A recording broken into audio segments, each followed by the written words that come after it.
این به نفعی، نه به نفع حکومت و نه به نفع مردم و به نفع وحدت و ضرر میرساند به وحدت و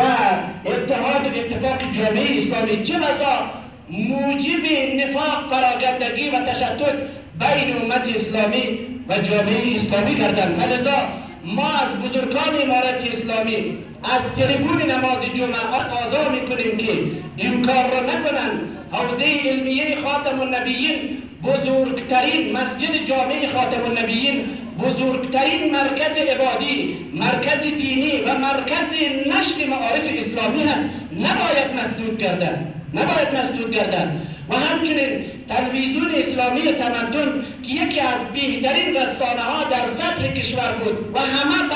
خوبی و به ایجاد وحدت و اتحاد بین جامعه اسلامی از طرف او معترفند، نباید مسدود گردند، رفع انسداد شوند، دروازه را باز کنند، دروازه حوزه علمی خاتم النبیین و تلویزیون اسلامی تمدن باز کنند تا همه مشتاقان به علم و دانش و عبادت وارد این حوزه شوند و از این حوزه مبارکه چرا به احسن وجه استفاده نکردند که مسدود باقی بماند و این هیچگاه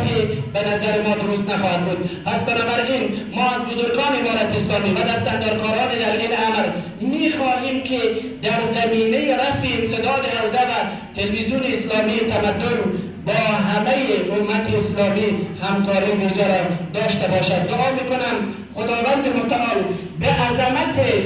بزرگان دینی ما و به عظمت قیام به انقلاب کربلا و رهروان حادثه عاشورا و امام سجاد علیه السلام اتحاد، اتفاق و وحدت را در بین جامعه اسلامی بیش از پیش مستحکم بسازد.